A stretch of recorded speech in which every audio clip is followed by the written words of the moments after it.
Who is the most dangerous boss in Nioh? That's a question we're here to answer. But how do we define dangerous? Well, it's actually pretty simple. We count how many times each boss has killed us. The more deaths, the more dangerous the boss. So let's find out who takes top spot. Welcome to the Conqueror's Quest for Nioh.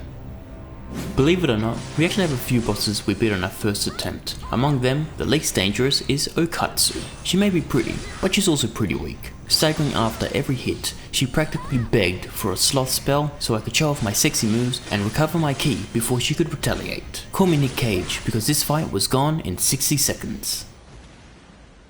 That was pretty easy. Next up is Dark Samurai, another stagger prone boss who barely got a hit in. Sloth made this fight so trivial I almost felt bad. Almost. The only reason Dark Samurai ranks higher than Okatsu is because they had more health, otherwise it was another snooze fest.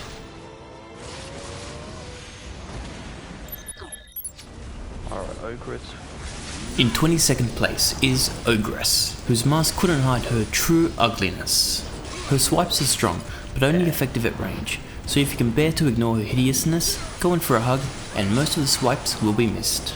With Living Weapon I shaved off 40% of her health in one go. She's dangerous only if you get distracted by her unique aesthetic. Oda Nobunaga takes the 21st spot. As another human boss, he's easy to stagger. His moves look scary, but Sloth lets you casually sidestep them. Plus, you don't even have to deplete his entire health bar to win. Less effort, less danger. At spot 20, we have Otani Yoshitsugu.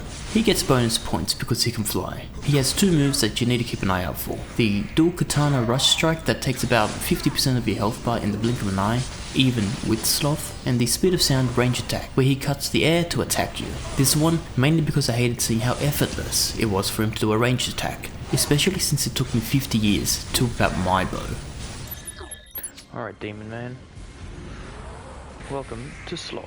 And now we have the final first attempt boss, Ishida Mitsunari. My favorite speed of sound attack makes a return here, but this time, it's green. This dude's combos are no joke. You will not be able to block them all without breaking your spirit. Ishida also gets an honorable mention, because technically he does kill me, but unlucky for him, I come back to life. And while he's celebrating, I slip under the cracks and take away everything he loves, assuming he only loves himself. Because I come back to life. That worked out pretty well if you ask me. Ooh, alright. Now for the bosses who managed to kill me exactly once. Strap in because there are a lot. The least dangerous of these being Honda Tadakatsu, who is probably the easiest fight in the whole game. Smash the crystals and down goes Honda. He just got lucky and killed me while my back was turned, so he had to rise the ranks on the danger scale. Oh, that was it. Cool. In 17th place is Gasha Dokuro, another puzzle boss. Smack its angles, topple it over, and unleash the infinite living weapon. My first death came from not realizing you had to do this, leading to 10 minutes of pointless whacking. And I think we got him. Nice. The 16th most dangerous boss is actually the last boss in the game, 100 Eyes. With my super OP sloth and sword build, we ran to his rear and hit him till the cows came home, whatever that saying means. But then, his namesake came into play and killed me in one hit. Those eyes were brutal. So in the next run, which is the one you're watching now, we even the playing field with the living weapon, tanking the eyeballs and killing 100 Eyes in just 30 seconds. But we're quick enough, so it doesn't matter. Boom. At 15, we have White Tiger, aka Bitrate Fiend the First. The rain in this fight made the stream recording look like a pixelated mess. Thankfully, Sloth and Living Weapon turned this fight into a blur for both me and the viewers. Giant Toad hops into 14th place. The Smoking Toad's range is brutal, and just when you think you're safe, poke, he gets you. With his constant trash talking, I decided it was better to stay close and target his rear. This was my key to victory. At 13, we have Saika Magoichi. This guy has two of my favorite things, of course, flying enemies and ranged attacks. And if you're unlucky, ranged attacks while he is flying. Once you finally got him trapped in a corner, pounding on him, he'll remember he can teleport and run away to safety. And that's why it's fair game to sloth him and use your living weapon. 2 can play the unfair advantage game.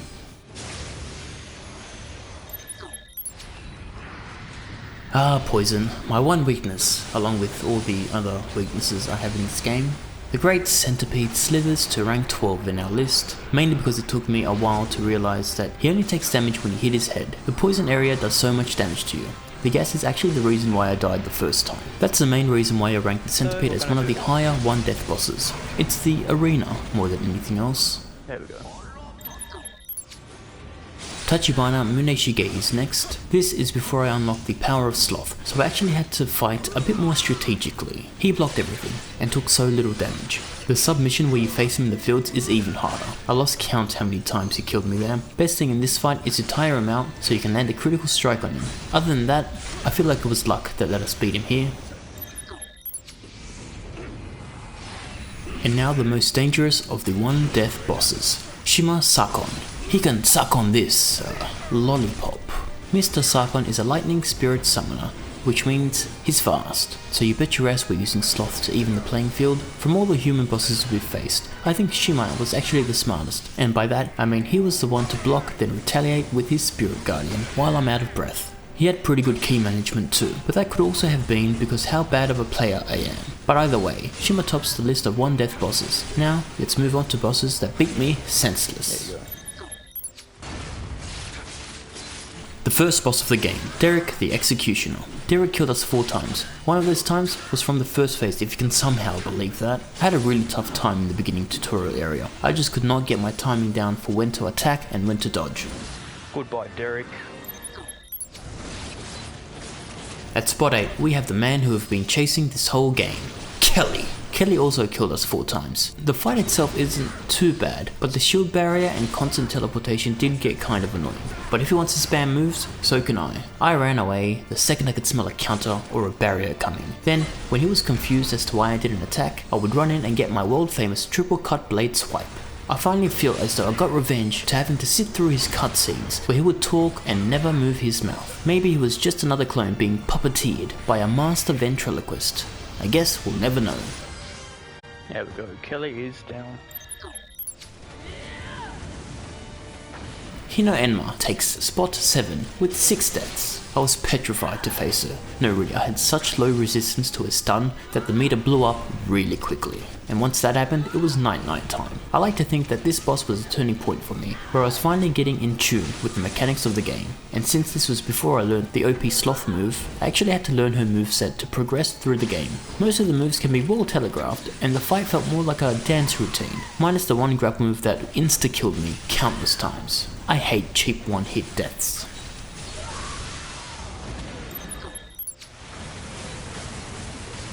We have reached the double-digit deaths now. Umibozu had killed us 10 times. Some of those deaths may or may not have been because I felt like going for a swim, only to realize that William never learned to swim. Lighting the bonfires definitely helps in phase 1. It'll stop the little blob dudes from spawning and also gives you a chance to light your weapon on fire to do extra damage to Big Blob. Phase 2 gets a little annoying as Big Blob jumps right in the middle and has a bunch of his minions helping out. But if you circle around Big Blob, the little one shouldn't cause too much trouble. I think we got him, there we go.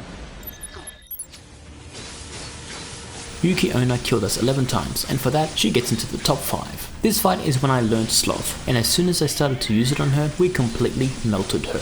I think she only got 1 hit in this whole run. The tides of the game really started to turn in our favour after this fight. There we go. The 4th most dangerous boss in Nioh is Yamada no Orochi. They also killed us 11 times, but you saw the almost no hit run we did with Yuki Onna. I hated this boss. I felt like it was such a poor way to end the game. Yamada is like a Hydra, a snake-like figure with never-ending heads. The worst part was the constant bobbing and weaving, always just out of reach from my attacks. And if you get unlucky and all the heads attack at once, you will die. I don't think it's possible to dodge and block all their magic breath. I felt like I really got lucky in this run, and boy was I glad it was all over. Now let's hope we never see this type of boss ever again. I'm watching you, Nioh 2.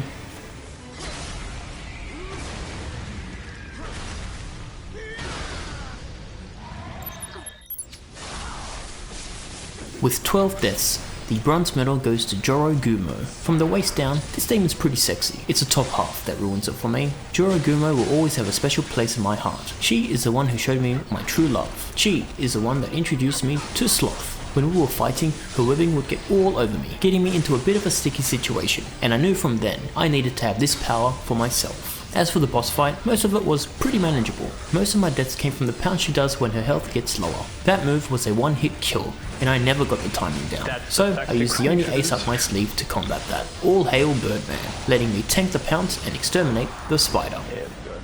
That's how you block the jump attack. We'll jump up a lot of deaths now. The second most dangerous boss in Nioh is Bitrate Fiend II, aka Nue. It's weird that the Lion-esque enemies have the worst picture quality. Nue killed us a total of 30 times. The worst part was every time he killed you, the camera would sit right on his dumb blank face, rubbing it in that you lost to Nue again and again and again. The beginning stages of this game were honestly so brutal for me. You didn't have any cool combat moves, did pretty much no damage to the bosses, and every hit they did was enough to almost send you to the morgue. I'm still honestly surprised we beat him on this run without taking too many hits. Living Weapon definitely came in clutch on this fight. And now we've reached the top. The pinnacle. The most dangerous boss in all of Nioh is Onryoki. Some call him the first true boss of Nioh. I called him my nightmare. He killed me a total of 41 times before I finally got the upper hand. There were so many close fights that I would end up losing by getting hit by the classic one-shot kill. I could not explain how relieved I was when I finally beat this boss. This game really did have a steep learning curve. As you can see with all the bosses, it was the early game that caused me the most trouble. Once you learn the mechanics and how the game wants you to play, it was great. But if you didn't play that way, you would be punished, and punished hard. But that is my list of bosses ranked by how dangerous they are. Did any surprise you? I'd love to hear who your biggest challenge was in the game, so be sure to post it so I can secretly judge you. Finally did it. It is done. But now it's time for the stats that nobody asked for. In total, we had 508 deaths in the game, 138 of those came from bosses. And with 24 bosses in the game, we come out with a kill death ratio of 0.17, which actually sounds pretty bad when you say it out loud, but you can't hack the facts, and those do be it. And if you made it this far, you might enjoy this next video, but be quick, time's running out.